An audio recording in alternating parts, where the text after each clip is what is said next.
In a small town where the houses smelled damp and the streets were always empty after sunset, there lived a guy named Caleb. He was about 25, thin, with disheveled hair the color of wet sand and a scar on his neck that he got when he fell from the attic of an old barn as a child. Caleb worked in an auto repair shop, where the smell of gasoline and engine oil permeated his clothes so much that even after a shower he felt like a gas station on wheels. He wasn't one of those people who talked a lot, but when he started, his stories caught on, strange, sharp, with details that sent chills down people's spines. His colleagues in the workshop loved to listen to him, especially when there was little work and the coffee was cooling in plastic cups. Caleb lived alone in a trailer at the edge of a field, where the wind blew weeds and old newspapers across the road. His house was littered with junk, rusty tools, empty beer bottles, yellowed car magazines.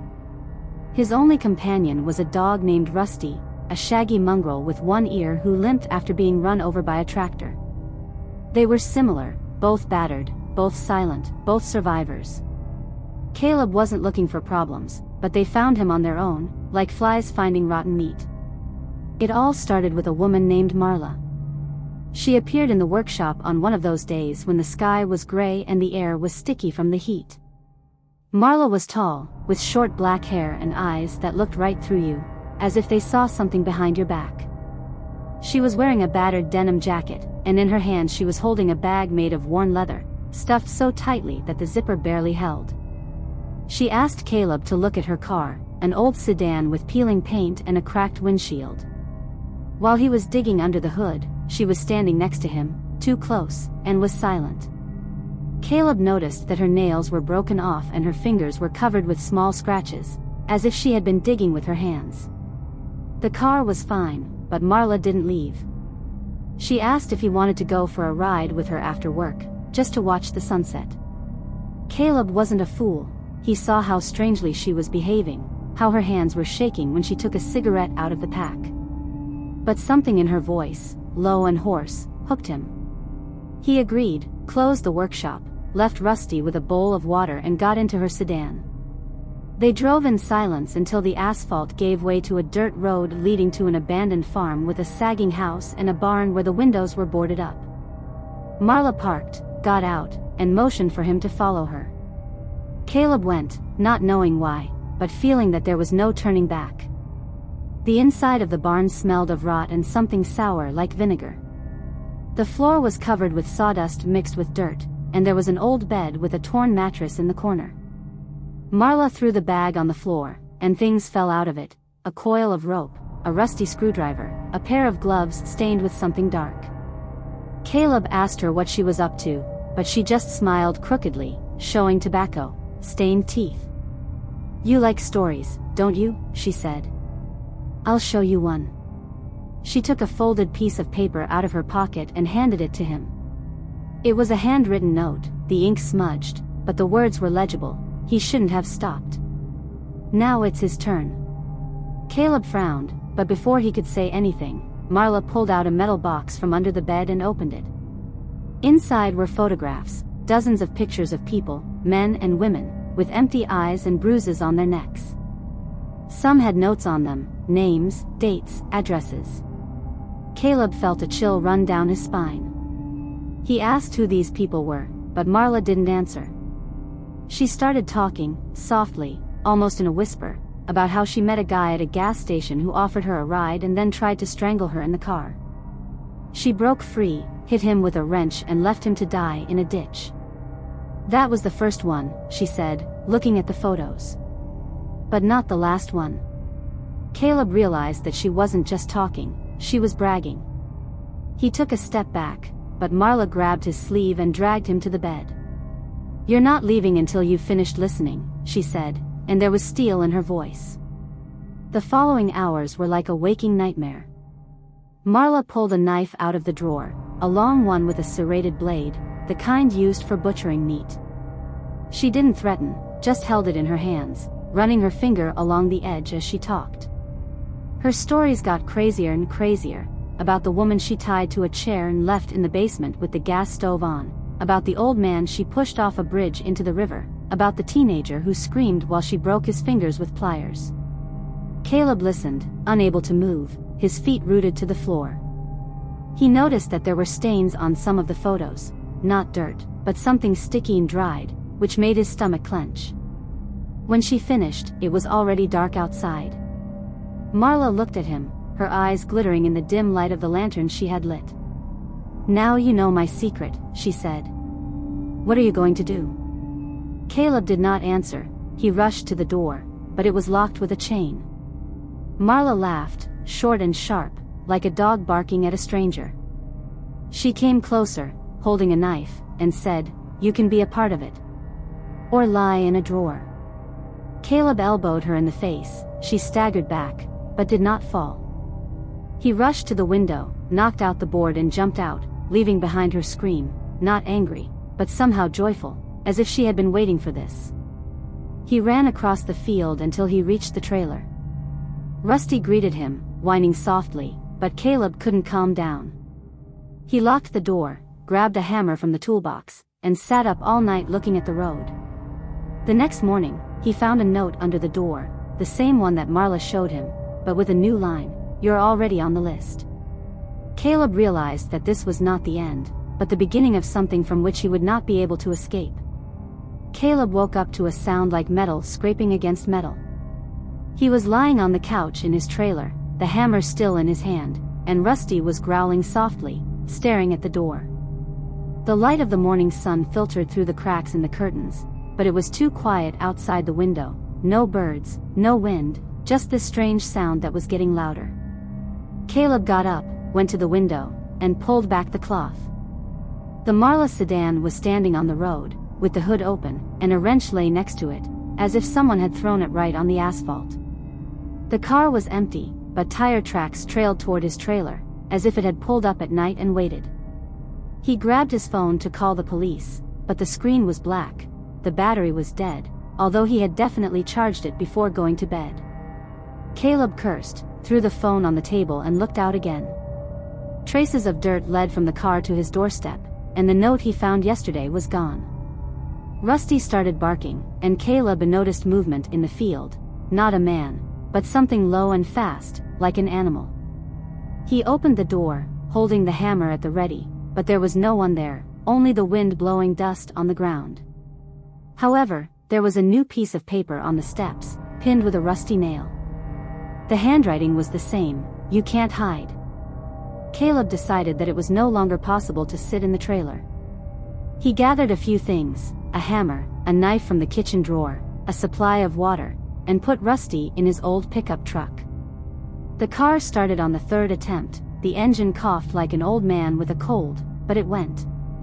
He drove along a dirt road, away from Marla's farm, away from anything that smelled of her madness.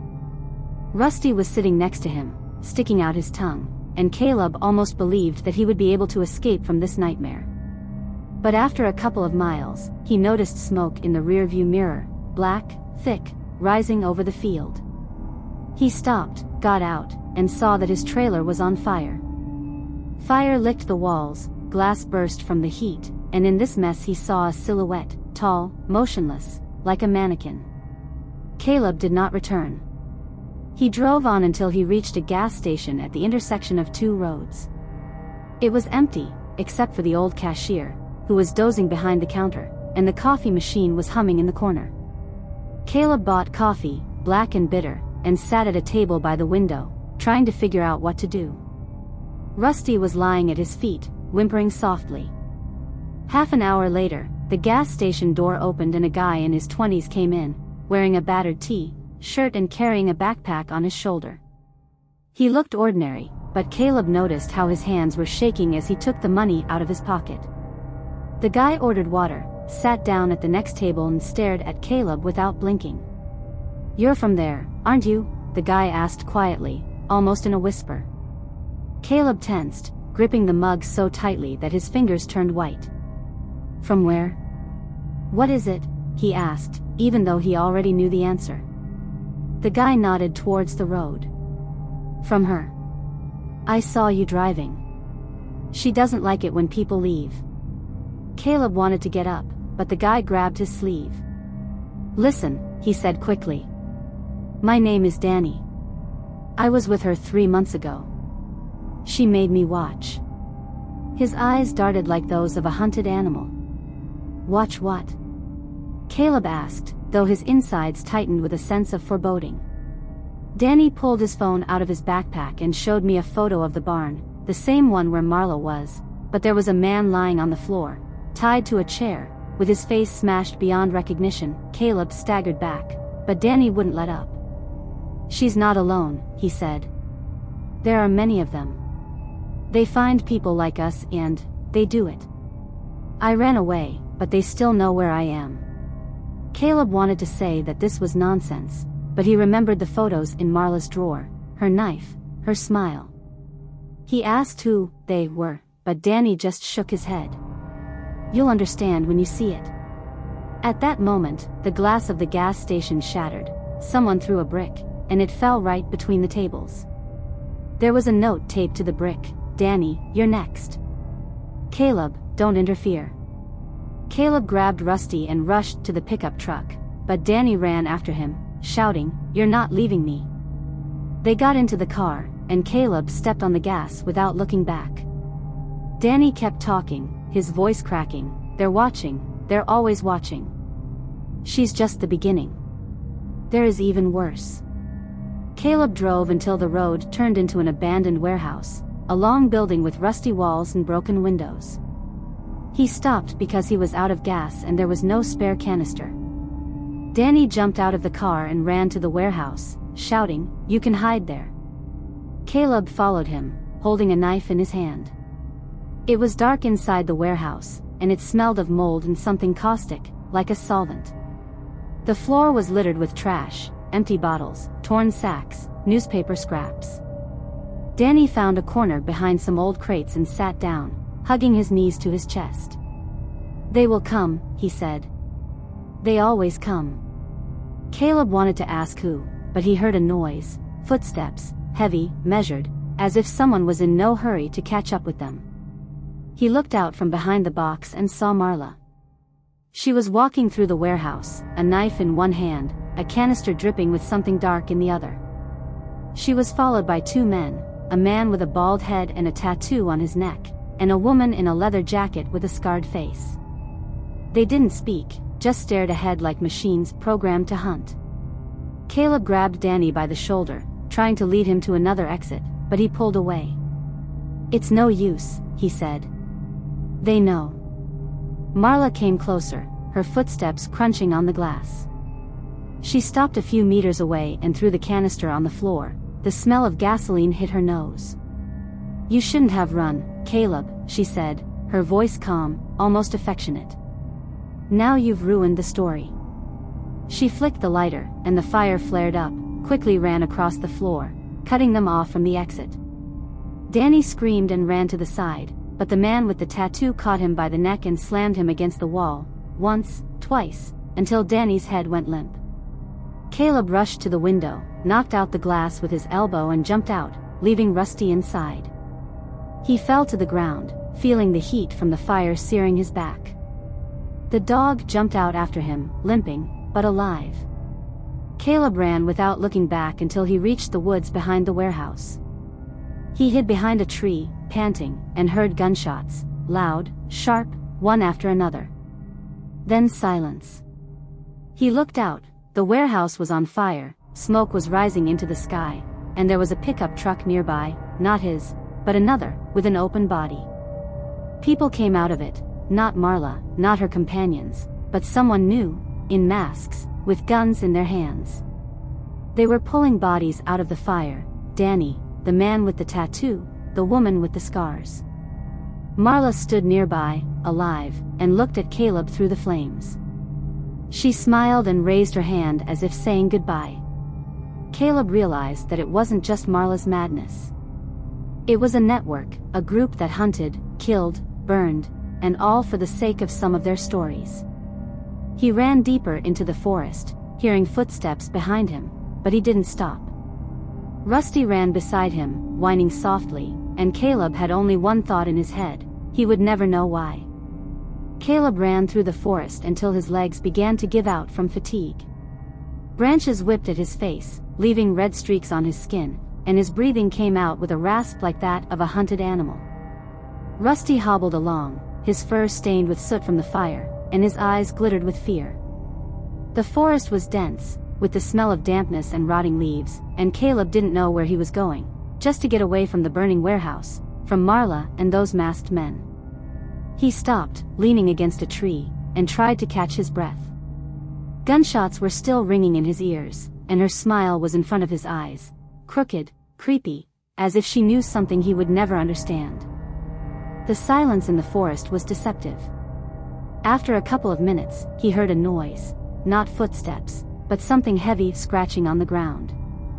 Caleb tensed, gripped the knife he still held in his hand, and peered out from behind the trunk. In the distance, between the trees, a truck was moving, an old one with a rusty body and headlights that blinked like sore eyes. He drove slowly, as if he was looking for something, and Caleb realized that these were the same people in masks. Rusty growled, but Caleb pinned him to the ground, whispering, "Quiet, boy." The truck stopped, and 3 people got out of it, tall, in dark clothes, with their faces hidden under hoods. One held a rifle, another a canister, and the third a long metal rod, which he dragged along the ground, leaving furrows in the mud. Caleb crawled back, trying not to make any noise, but a branch cracked under his knee, and the sound rang out like a gunshot. One of the men abruptly turned around, raised his rifle and fired in their direction. The bullet crashed into a tree above Caleb's head, showering him with splinters. He grabbed Rusty and ran, not understanding the road, hearing how the truck started up again and moved after him. The forest became sparser, the trees parted, and Caleb jumped out onto an old gravel road. The house stood in front of him, sagging, with peeling paint and broken windows, as if it had been abandoned many years ago.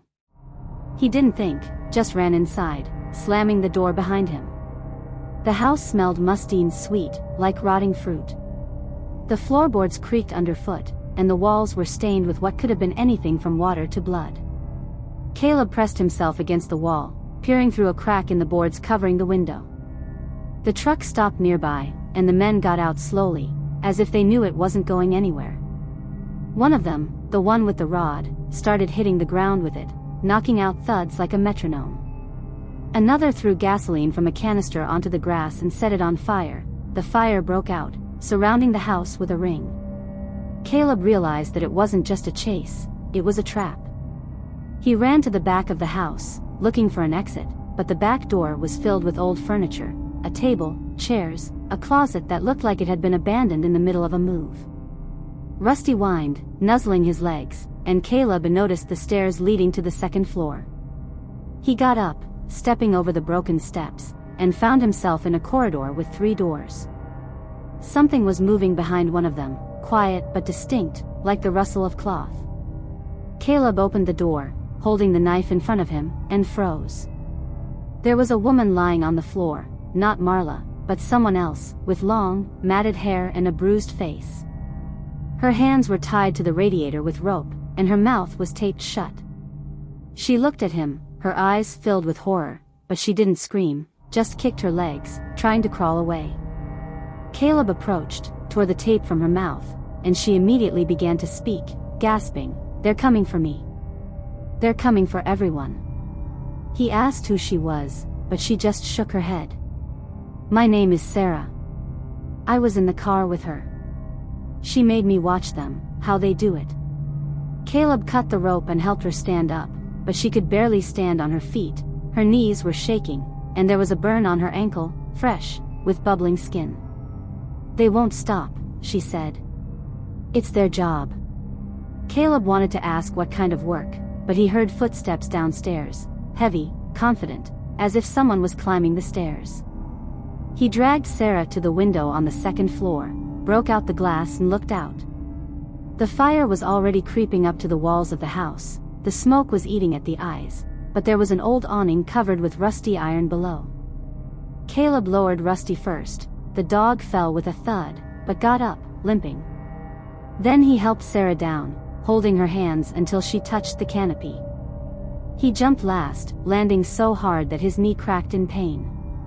They ran away from the house, through the smoke and heat, until they came across an old barn 100 meters from the road. The door was ajar, and Caleb pushed Sarah inside, followed by himself, hugging Rusty to himself. The barn was littered with junk, rusty tools, coils of wire, empty barrels that smelled of chemicals. Sarah collapsed to the floor, gasping, and said, "They don't just kill. They're filming it.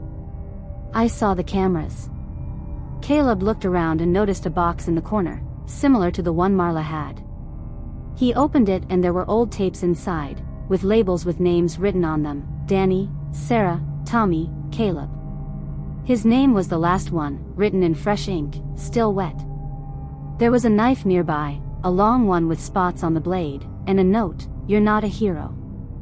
You're the material." An engine noise was heard outside. Caleb looked out through a crack in the wall. The truck pulled up to the barn, and the same three got out of it, but now there were more of them. 5, 6. They appeared out of the smoke like shadows, but alive, real, with weapons and tools in their hands. One of them was carrying a movie camera, an old one with a hand grip, as if he was shooting a movie. Marla was walking with them, her jacket burned, but her face remained calm. She stopped at the barn and shouted, "Caleb, you promised to listen to the rest. Come out, or we'll go in ourselves." Sarah grabbed his arm, whispering, "They're going to burn us. They always do that." Caleb noticed a barrel in the corner. It had a label saying gasoline on it, and it was full. He dragged her to the door, opened the lid and splashed fuel on the floor, leaving a path to the center of the barn. "Stay behind," he told Sarah, pulling a lighter from his pocket. The footsteps approached, the door cracked under the blows, and Caleb flicked a lighter. The fire broke out, ran through the gasoline, and the barn turned into hell. He grabbed Sarah and Rusty, yanked them to the back wall, where there was a hole, and pushed them out. They fell into the grass, coughing from the smoke, and the barn behind them burned like a torch. The screams of the people inside mixed with the cracking of the wood, but Caleb did not look back. He ran, dragging Sarah with him, until he came across a river, narrow, with muddy water and slippery banks. They climbed over it, helping each other, and hid in the undergrowth on the other side. The truck was left behind, but two men came out of the fire, burned but alive, with weapons in their hands. One of them was the one with the camera, and he was filming even when his clothes were smoldering. Caleb realized that it wasn't just the killers. It was a machine, a network of people who filmed, killed, and collected moments of pain and fear. He looked at Sarah, her face was pale as chalk, and asked, "How many are there?" She shook her head. "Too much. They're everywhere." At that moment, Rusty growled, and Caleb turned around. A man came out of the bushes, not from a truck, but a new one, in a work jacket and with an axe in his hands. He smiled and said, "You're the next act." Caleb looked at the man with the axe standing in the thicket by the river and felt his mind begin to crack at the seams. It wasn't fear. He had already experienced fear when the warehouse was on fire, when he was running from the truck, when he saw Danny breaking his head against the wall. It was something else, as if his thoughts were starting to fall apart, like an old cloth tearing under a weight. The man in the work jacket stepped closer. His smile was wide, abnormal, with teeth covered with brown plaque. There was no malice in his eyes, only emptiness mixed with some kind of sick delight. Rusty growled, but Caleb didn't move. His feet seemed rooted to the ground, and Marla's voice was spinning in his head, "You're part of history." Sarah grabbed his shoulder, her fingers digging into his skin, and whispered, "Run." But Caleb didn't run. He was looking at the axe, at its rusty blade, covered with dried spots, and suddenly he laughed, sharply, loudly, so that the echo reverberated over the river. Sarah recoiled, her face contorted with horror, but Caleb couldn't stop himself. Laughter was bursting out of him like vomit, and he didn't understand why. Maybe because it was too much fire, blood, screams, too many people who wanted to tear him apart. The man with the axe stopped, tilted his head like a curious child, and said, "Are you ready?" Caleb rushed at him without thinking, with a knife in his hand. The blade sank into the man's shoulder, but he did not scream. He just grunted as if he had been bitten by a fly, and hit Caleb in the face with his elbow. Blood gushed from his nose, flooding his mouth, but Caleb did not let go of the knife. He yanked him out and hit him again, in the chest, and this time the man staggered. The axe fell out of his hands, fell into the mud, and Caleb jumped on top of him, pounding him with his fists until his opponent's face turned into a mess of bones and meat. Sarah was shouting something behind him, but Caleb didn't hear. He beat until his hands were numb, until he felt that his fingers were broken. He stood up, panting, and looked at Sarah. Her eyes were huge and full of tears, but she didn't move. Rusty came closer, licked his hand, and Caleb suddenly realized that he did not feel pain, neither from broken fingers, nor from blood flowing down his face. He only felt empty, as if something inside him had died. "They won't stop," Sarah said softly, but Caleb just nodded. He knew that. He knew they would come again, with new faces, new knives, new cameras. They walked along the river without saying a word. Caleb's legs were shaking, but he walked like an automaton, step by step, until he came across an old hut, a small one with a sunken roof and walls covered with moss. The door was hanging on one hinge, and Caleb pushed it open, going inside. There was a table in the corner, littered with junk, rusty cans, scraps of rope, a pair of shoes soaked in something sticky. There was a board on the wall with photographs pinned to it, hundreds of them, some yellowed, some fresh. One of them showed him, Caleb, shot through a trailer window, with a hammer in his hand. Next to her was Sarah, tied to a radiator, and Danny, with a broken head.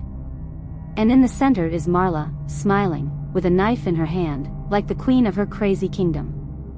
Caleb went to the table, found a drawer and opened it.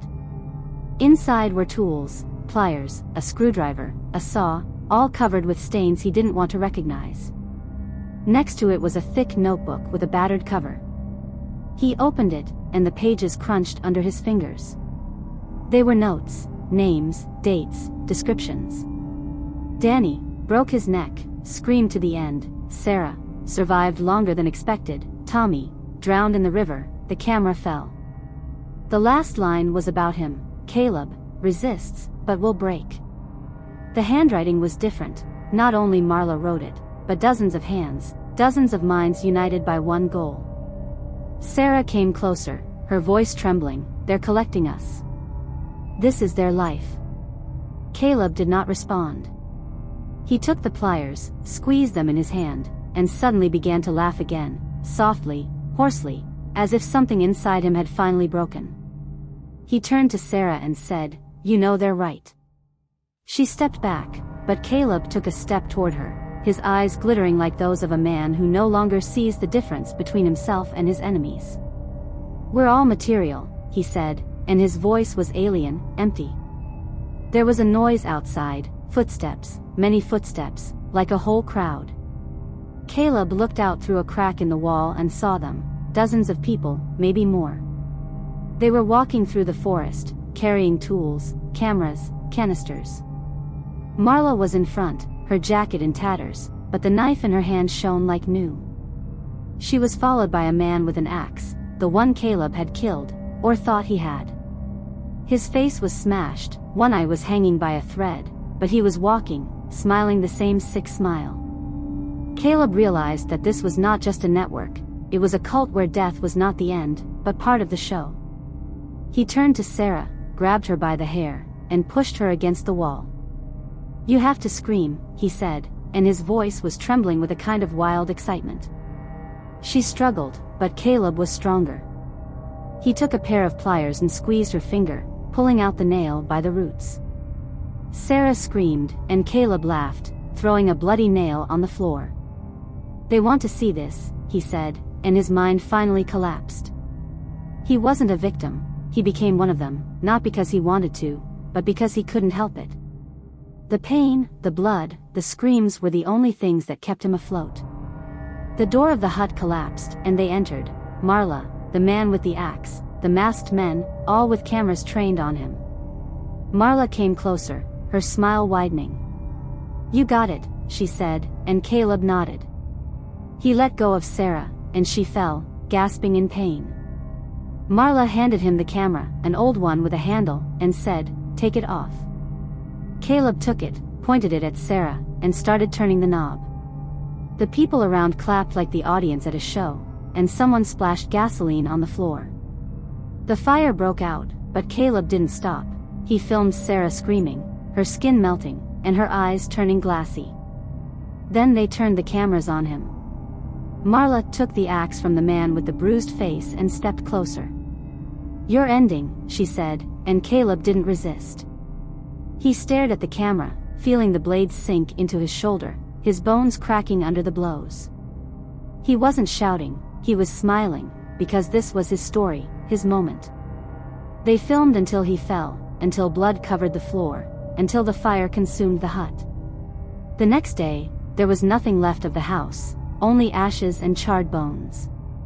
The people left, taking their cameras and cassettes, but leaving one note pinned to a tree: "The next act is ready." Somewhere else, in another workshop, another guy was drinking coffee, not knowing that he had already been chosen. And Caleb became a legend, not a hero, not a victim, but a piece of meat that broke down the way they wanted, in a crazy, mentally ill ending that no one will forget.